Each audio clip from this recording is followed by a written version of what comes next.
नमस्कार दोस्तों, ocean network में आपका स्वागत है।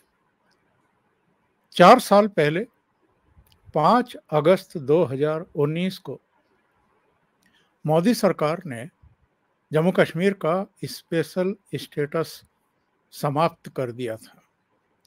370 भी हटाई क्या गई, उसको संशोधित कर दिया गया, हटाया तो जाता नहीं है, निष्प्रभावी कर दिया, ये कहना ज़्यादा उचित होगा, और 35A हटा दिया।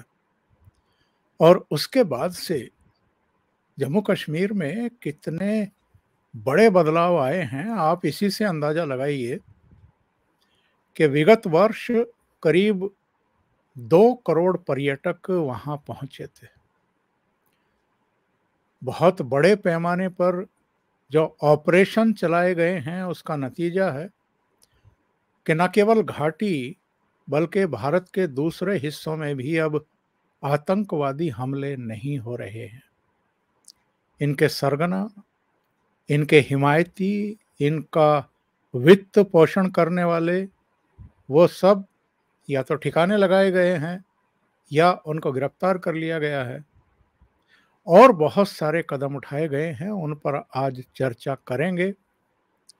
जम्मू कश्मीर में किस तरह के बदलाव हो गए हैं ऑलरेडी, और विशेषकर जो पाकिस्तान परस्त थे उनको किस तरीके से ठिकाने लगाया गया है, इस पर भी आज चर्चा करेंगे। और ये भी कि जल्दी ही यानी 2024 में वहाँ जब विधानसभा के चुनाव होंगे, उसके बाद किस तरह की चुनौतियाँ रहेंगी। हालांकि जो बदलाव इधर देखने को मिल रहे हैं उनको लेकर के तो अब पाकिस्तान में भी चर्चाएं हो रही हैं, और जो POJK का इलाका है, गिलगिट बाल्टिस्तान है, वहाँ भी चर्चाएं शुरू हो चुकी हैं। वहाँ के लोग तो बल्कि ये कह रहे हैं कि हमें अब भारत में ही मिलना है। तो इस पर चर्चा करने के लिए जाने माने रक्षा सुरक्षा विशेषज्ञ, टेरिटोरियल आर्मी के पूर्व चीफ, और वार सिचुएशंस हों या काउंटर टेररिज्म हो, इनमें बहुत महत्वपूर्ण भूमिका निभा चुके। इसके अलावा अमेरिका से काउंटर टेररिज्म की स्पेशल ट्रेनिंग लेकर के लौटे, और ऐसे विरले अधिकारियों में हैं जो पूर्वी लद्दाख में भी रहे हैं, घाटी में भी रहे हैं, और वार सिचुएशंस में भी उन्होंने अपना एक रोल अदा किया है। Major general AK Shrivas sir, बहुत स्वागत है आपका। नमस्कार। नमस्कार चौधरी साहब। श्रीवास सर, आप तो बहुत लंबे समय तक जम्मू कश्मीर के लगभग सभी हिस्सों में रहे हैं।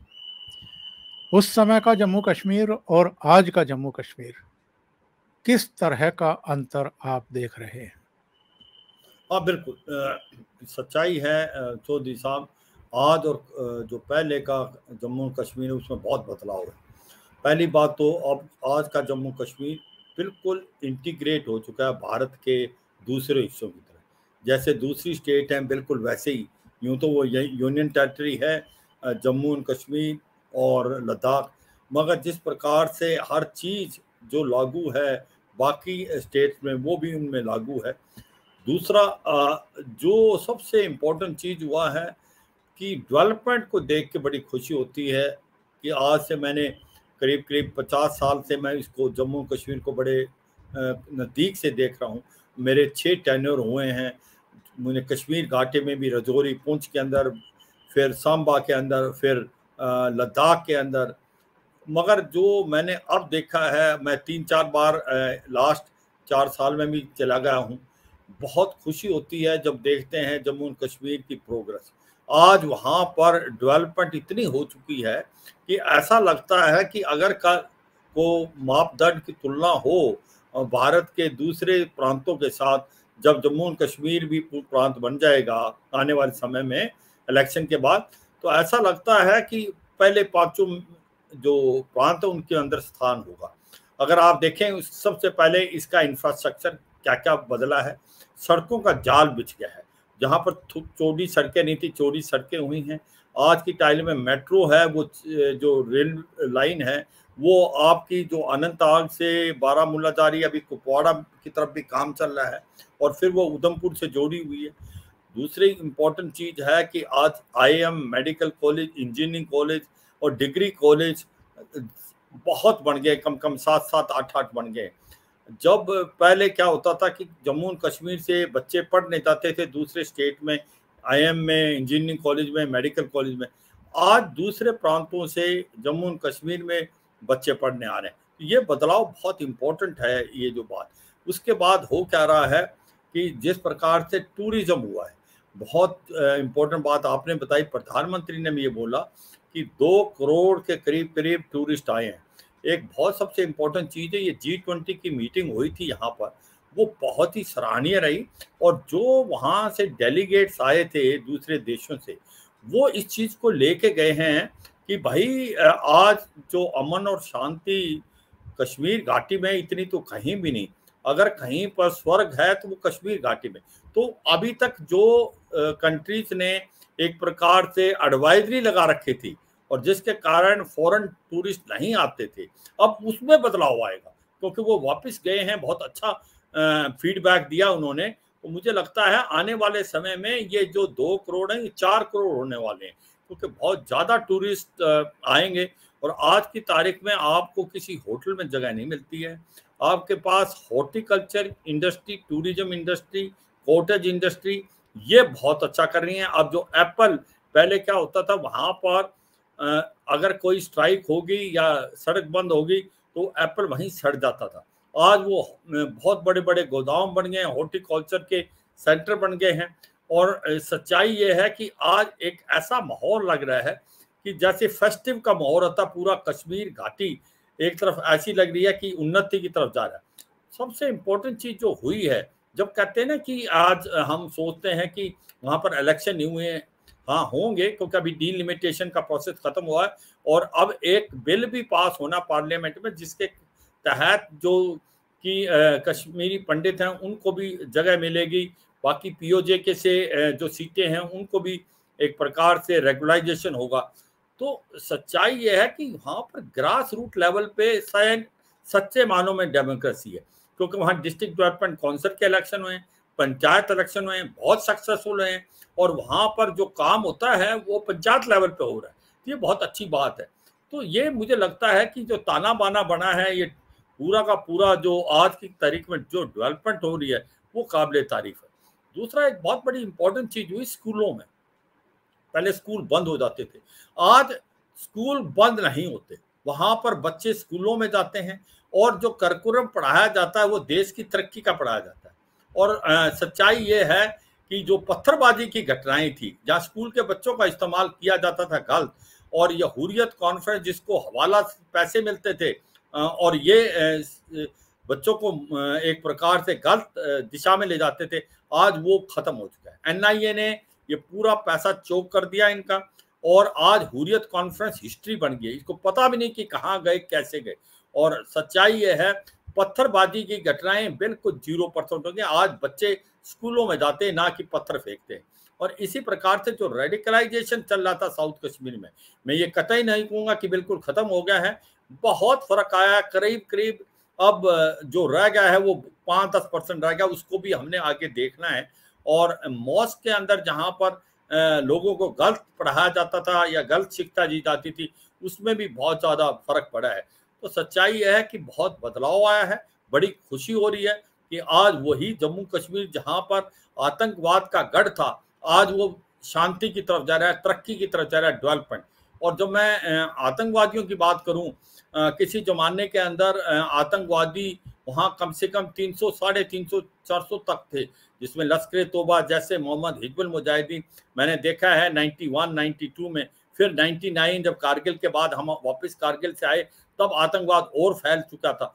तो अब आज की तारीख में 40 से 50 के करीब ज्यादा से ज्यादा आतंकवादी रह गए, जिनके पास ना हथियार है ना अम्यूनिशन है, उनका मोराल बिल्कुल डाउन है। अभी वो हाइब्रिड वारफेयर की कोशिश कर रहे हैं, वो भी बिल्कुल फेल हो गया है। OGW और जो स्लीपर सेल, जो कि एक प्रकार से इस चीज का फायदा उठाते थे टेररिज्म का, उनको चुन चुन के उनके ऊपर एक्शन लिया गया है। और कुछ एक ऐसे लोग थे जो कि गवर्नमेंट जॉब में थे और बातें एंटी इंडिया की करते थे, पैसे भारत से लेते थे, तनख्वाहें भारत से लेते थे, और उनके किथन केन जो थे वो टेररिस्ट ऑर्गेनाइजेशन के अंदर बैठे हुए थे, उनको भी बर्खास्त किया गया है, उनको भी एक प्रकार से निकाल के फेंक दिया।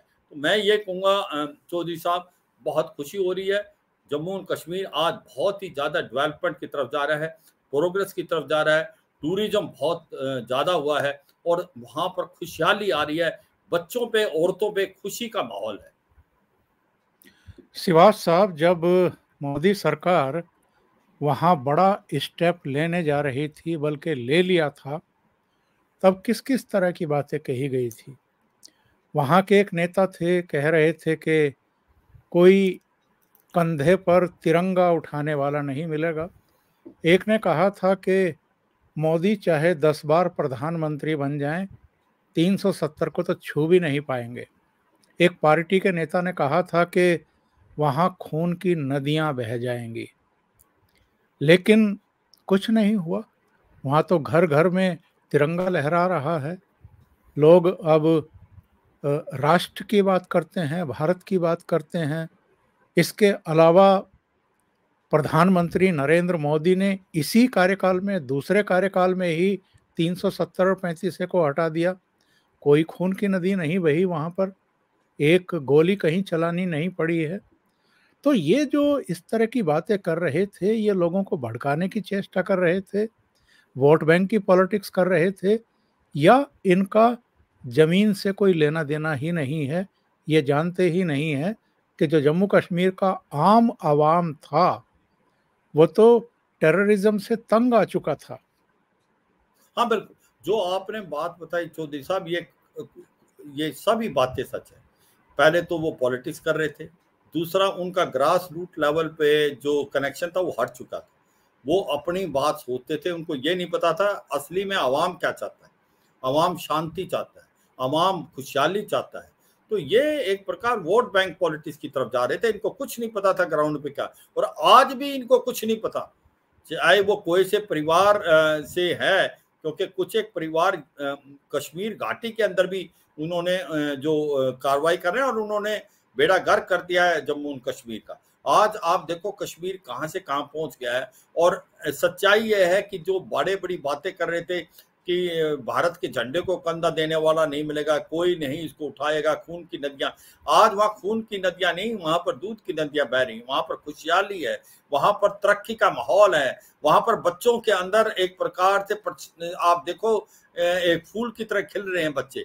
और ये जिस प्रकार से अभी जो 4 साल भी पूरे हुए आर्टिकल 370 एब्रोगेट होने के और 35 से एब्रोगेट होने के, तो बच्चे तो स्कूलों में आके खुशी मना रहे थे, तो आपको साफ दिखता है उनकी बॉडी लैंग्वेज से, ये स्पॉन्टेनियस है, ये किसी ने कोई प्रेशर में आके नहीं।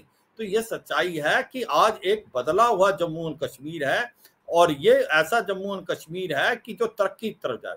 सबसे बड़ी जो फर्क आया है वो एक है, देखो किसी समय बात होती थी श्रीनगर को लेने की कश्मीर में और जो पाकिस्तान में, आज भारत बात कर रहा है पीओजे के, और गिलगित बाल्टिस्तान भारत माना चाहिए।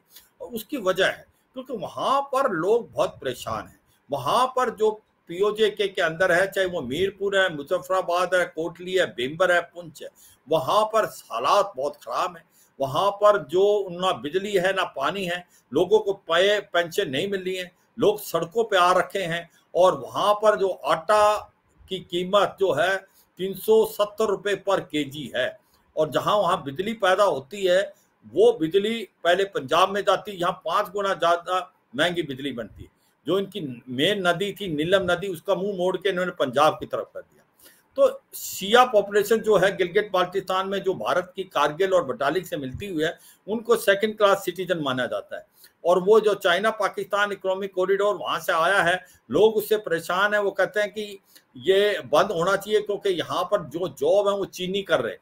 तो सच्चाई है आज वहां से आवाज आ रही है वो भारत में मिलना था, और वो सच्चे मन से हैं, क्योंकि उनको लगता है कि वो भारत का हिस्सा थे, इल्लीगल पाकिस्तान ने ऑक्यूपाई किया था, और अब वो चाहते हैं भारत में मिले, क्योंकि वो भी चाहते हैं अपने बच्चों को पढ़ाना, वो भी चाहते हैं अमन और शांति से रहना, वो भी चाहते हैं इज्जत से रहना, और उनको मालूम है अगर वो भारत की तरफ आते हैं तो उनको सब चीजें मिलेंगी।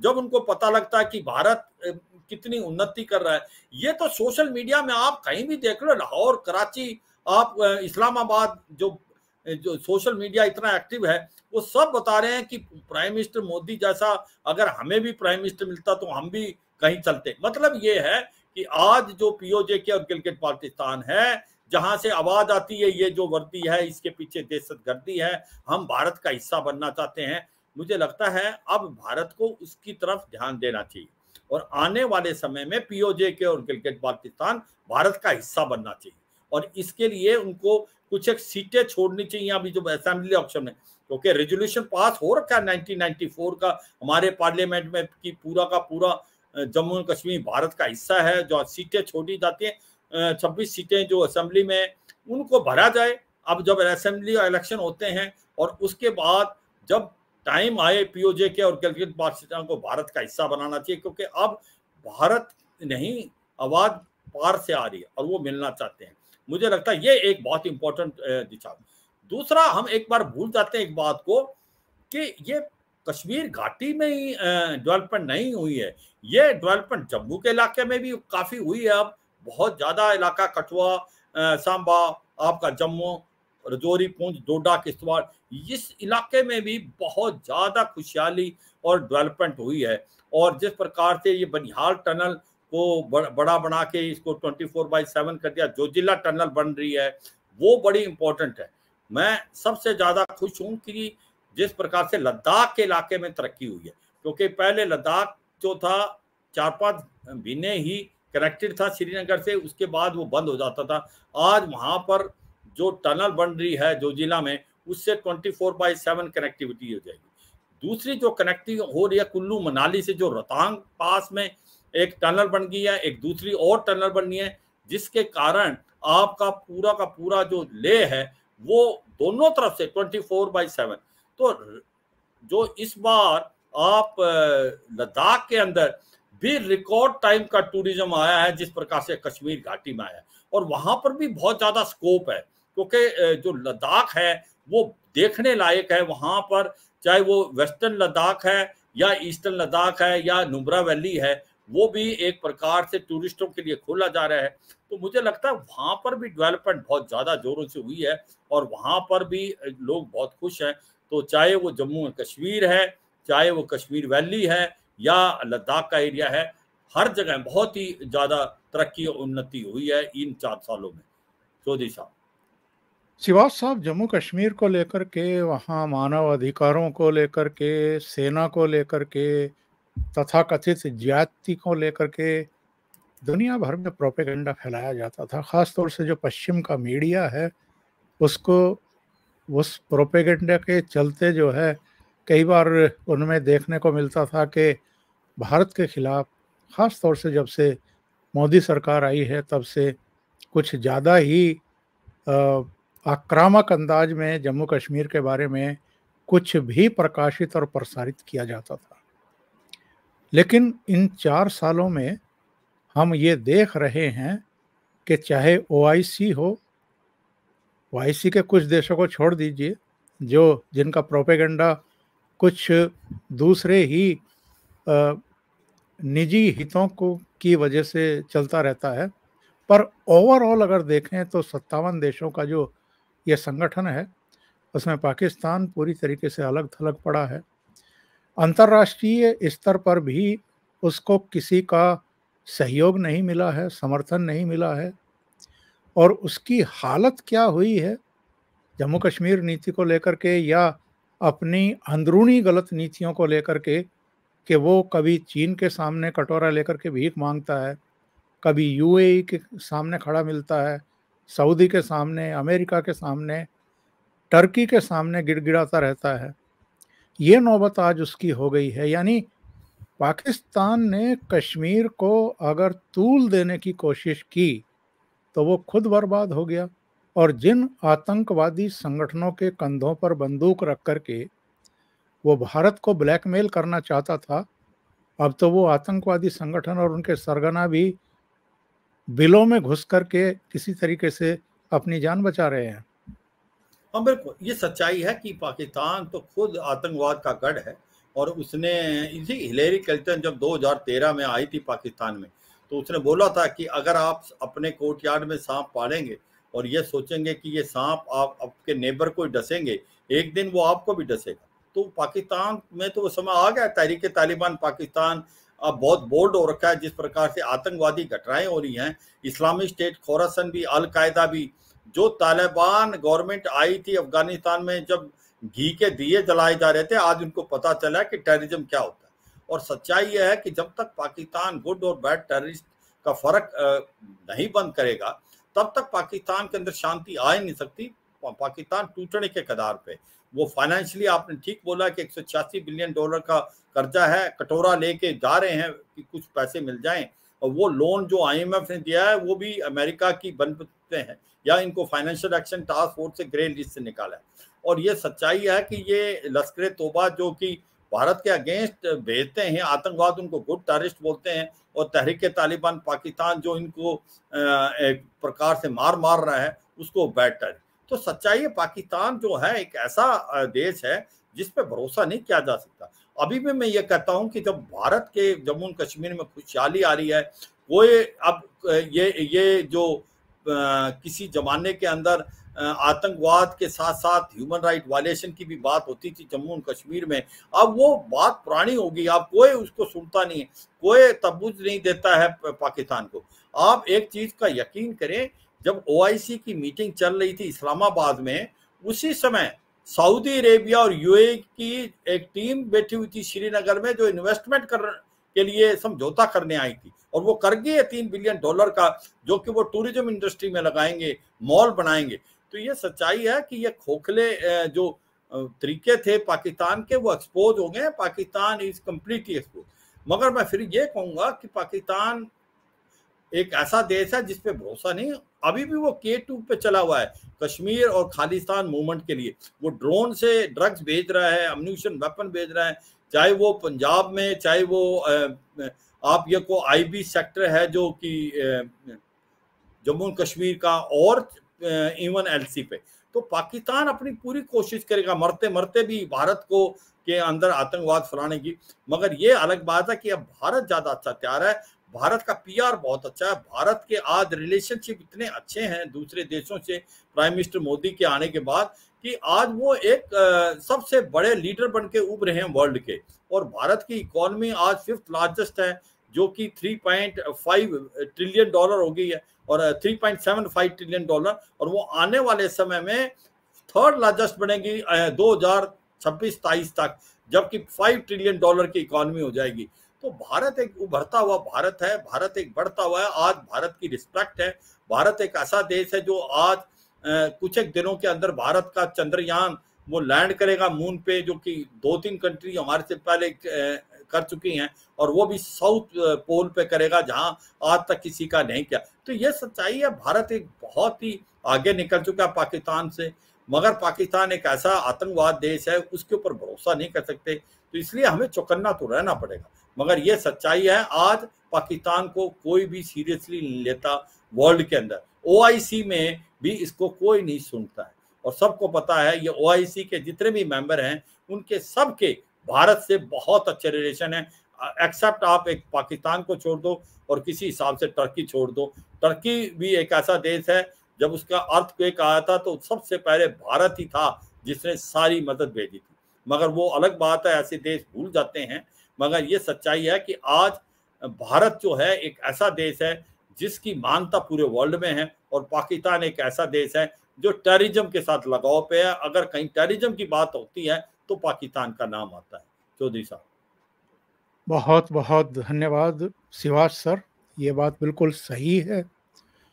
जब स्पेशल स्टेटस ख़त्म किया जा रहा था 5 अगस्त 2019 को, तब तमाम तरह की बातें कही जा रही थी, और समय समय पर 2019 से पहले पाक परस्त भारत को, भारत सरकार को एक तरीके से ब्लैकमेलिंग करने की कोशिश कर रहे थे, करते रहते थे।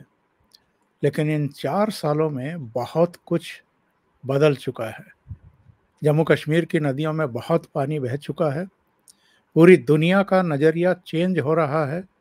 पाकिस्तान तो वैसे ही पस्त है और जो यहाँ पाक परस्त थे वो भी अब बिल्कुल किनारे और ठिकाने लगाए जा चुके हैं। सिवाज सर, जुड़ने के लिए और इतना समय निकालने के लिए बहुत बहुत धन्यवाद आपका। बहुत बहुत धन्यवाद। नमस्कार। जय हिंद। जय हिंद सर।